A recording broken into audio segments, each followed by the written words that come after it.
Hello दोस्तों, आज हम पढ़ेंगे चैप्टर नंबर 8 स और ज का प्रयोग।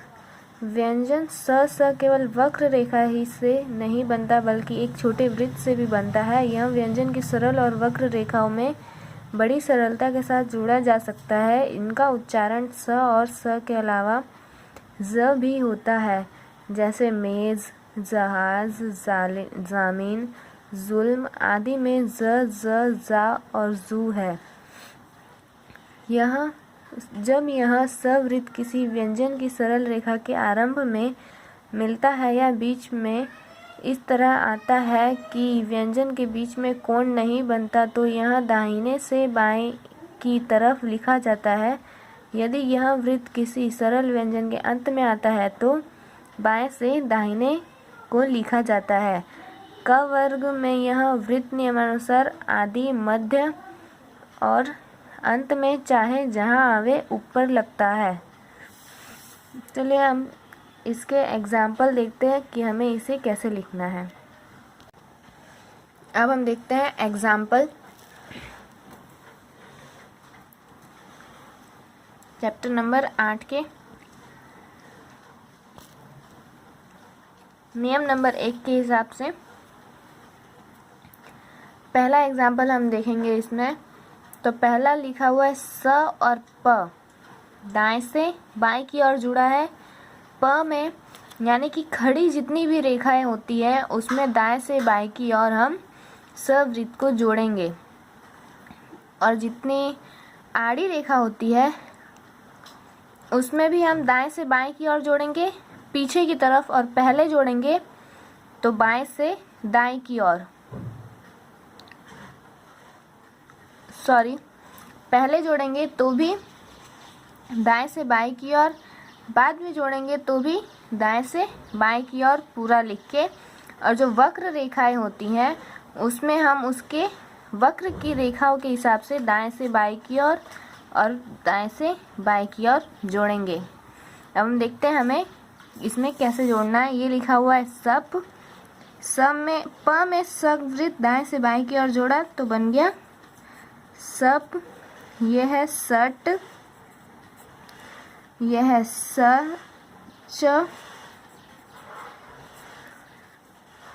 फिर यह है सक, फिर है सर। इन सभी में दाएं से बाएं की ओर सवृत्त को जोड़ा गया है। दूसरा है पस, इसमें भी दाएं से बाएं की ओर, बाएं से दाएं की ओर खड़ी रेखाओं में बाएं से दाएं की ओर अगर पहले जोड़ना है तो दाएं से बाएं की ओर, और बाद में जोड़ना है तो बाएं से दाएं की ओर। तो ये है पस, ये है टस, फिर है चस, फिर है कस, फिर है रस। अगर हमें सवृत्त को पहले जोड़ना है किसी व्यंजन में तो दाएं से बाएं की ओर, और अगर हमें सवृत्त को लास्ट में किसी व्यंजन के पीछे जोड़ना है तो बाएं से दाएं की ओर। अब हम देखते हैं नंबर 3। नंबर 3 में दो व्यंजनों की बताया गया है कि दो व्यंजनों के बीच में हमें सवृत्त को कहाँ जोड़ना है। तो अगर सीधी रेखाएं हैं, खड़ी रेखाएं हैं, तो सवृत्त को हम बीच में ऐसे जोड़ सकते हैं। तो ये हो गया प, स और प। इसमें हम बाएं से दाएं की तरफ सवृत्त को जोड़कर दूसरा व्यंजन इसमें जोड़ सकते हैं। ये हो गया पसप, ये हो गया टसट, ये हो गया चसच, ये हो गया कसक, ये हो गया रसर। अब हम देखते हैं नियम नंबर 2 क्या कहता है। नियम नंबर 2 कहता है जहाँ व्यंजन की सरल रेखा कोण बनती है वहाँ सवृत्त कोण के बराबर बनाया जाता है, जैसे चित्र नंबर नीचे। नियम नंबर 2 के अनुसार जहाँ व्यंजन की सरल रेखा कोण बनाती है वहाँ सवृत्त कोण के बाहर बनाया जाता है। जैसे कि यहाँ पे लिखा हुआ है नियम नंबर 2 में एग्जाम्पल नंबर 1, ट स क, ये जुड़ गया है सवृत्त। कोण बन रहा है यहाँ पे 90 डिग्री का, तो ये बाहर की ओर सवृत्त जुड़ गया। यहाँ पे है प स क, तो प और स के बीच में कोण बन रहा है, तो यहाँ पे ये जुड़ गया स बाहर की ओर।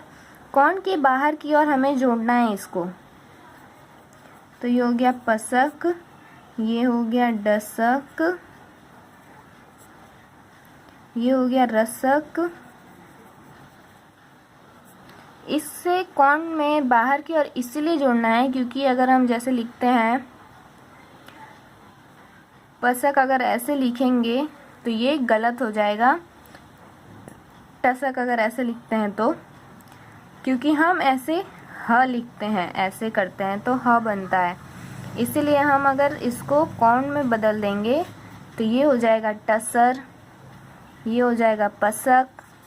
अब हम देखते हैं नियम नंबर 3। नियम नंबर 3 है, जब यह सवृत्त व्यंजन की किसी अकेली वक्र रेखा में मिलाया जाता है तो उसके अंदर लगता है, और यदि दो वक्र रेखाओं के बीच में या एक वक्र और दूसरा सरल रेखा के बीच में आता है तो सुविधानुसार पहली या दूसरी वक्र रेखा के बीच में बनाया जाता है।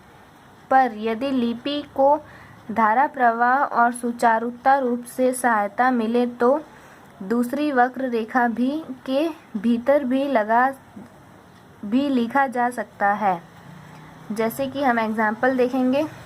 नियम नंबर 3 के अनुसार हम एग्जाम्पल देखते हैं। एग्जाम्पल नंबर 1, इसमें वक्र रेखाएं दी हुई है, उसमें हमें सवृत्त को जोड़ना है, तो हम वक्र रेखा इसमें सब पहले जोड़ा हुआ है। सवृत्त दाएं से बाएं की ओर, ये है सत का,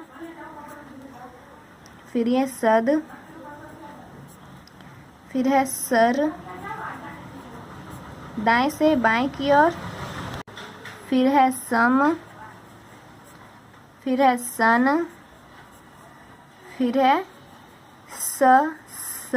ये हो गई वक्र रेखा के पहले सवृत्त को जोड़ा गया।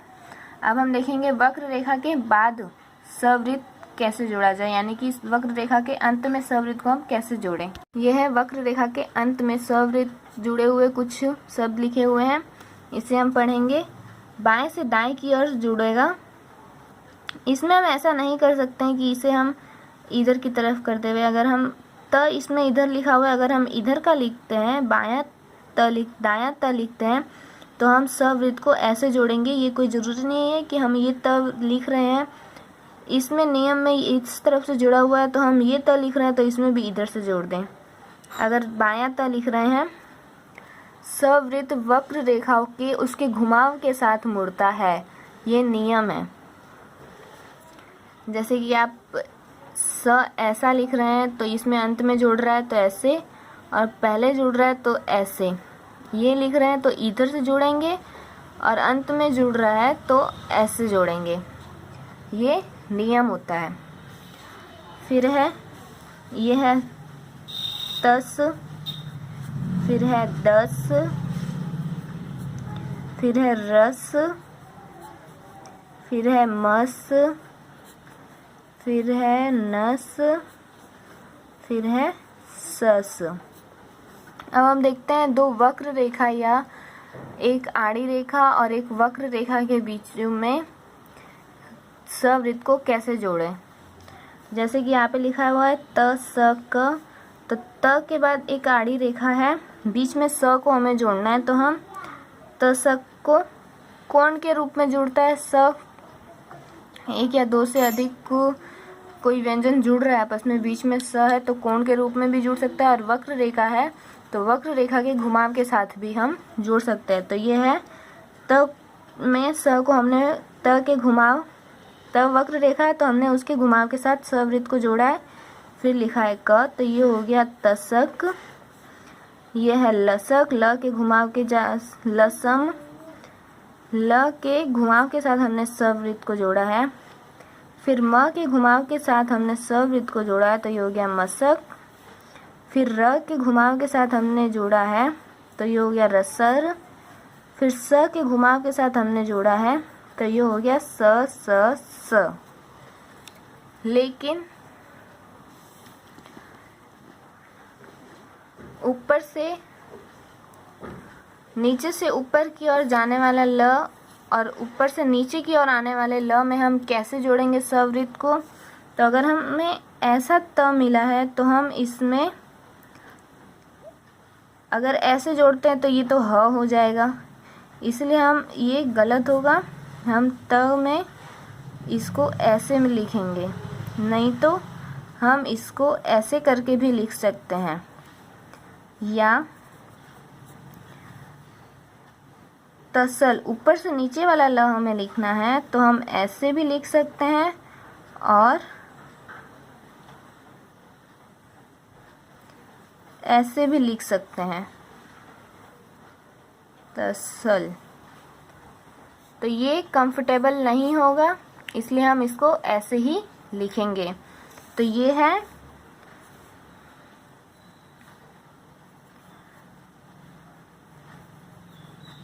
तसल और ये है तसल। अब हम देखेंगे नियम नंबर 4। नियम नंबर 4 है, जब किसी व्यंजन में स्ववृत्त पहले लगता है तो वह वृत्त सबसे पहले पढ़ा जाता है। इसकी मात्रा जिस व्यंजन में यह वृत्त लगता है उसके पहले रखी जाती है और वृत्त के बाद पढ़ी जाती है। फिर व्यंजन और व्यंजन के बाद में रखी हुई उनकी मात्रा पढ़ी जाती है। जैसे शाला शब्द में शब्द नंबर 2 चित्र पहले वृत्त फिर व्यंजन के पहले रखी गई मात्रा आ पढ़ी जाएगी। जैसे नीचे कुछ शब्द दिए हुए हैं, हम इसे एग्जाम्पल के तौर पे समझेंगे। जैसे कि नियम नंबर 4 के अनुसार यहाँ पे कुछ शब्द दिए हुए हैं। इसमें लिखा हुआ है स और म और यहाँ पे उ की मात्रा दी हुई है। अगर म के पहले तीसरे स्थान पर, अगर म में पहले स जुड़ रहा है और तीसरे स्थान पर मात्रा आ रही है म के पहले, म में स जुड़ा है, पहले जुड़ा है और उसके तीसरे स्थान पर पहले कोई मात्रा है तो वो हम स की मात्रा पढ़ेंगे और बाद में है तो ही म की मात्रा पढ़ेंगे। और अगर सवृत्त नहीं जुड़ा है तो हम मात्रा को पढ़कर उ पढ़ेंगे, फिर उसके बाद मात्रा पहले पढ़ेंगे उ और फिर म पढ़ेंगे, तो ये हो जाएगा उ। लेकिन इसमें सवृत्त जुड़ा हुआ है, इसीलिए हम इस मात्रा को पहले लगा हुआ है, इसीलिए हम इस मात्रा को सवृत्त की मात्रा पढ़ेंगे। तो ये हो जाएगा सु म। ये हो गया सु म। इसमें भी स और ल लिखा हुआ है। पहले जो मात्रा है वो हम स की मात्रा पढ़ेंगे, सा हो गया। फिर ल में आ की मात्रा साला। फिर इसमें स में भी पहले आ की मात्रा है तो ये स की मात्रा सा और ये स।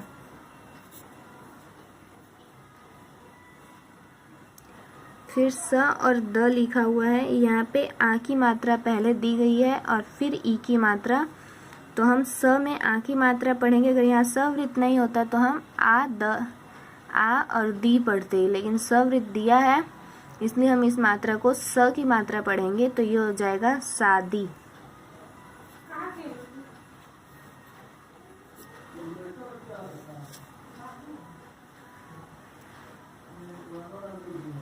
अब हम देखते हैं नंबर 2। स में आ की मात्रा है सा और क, ये हो गया साक।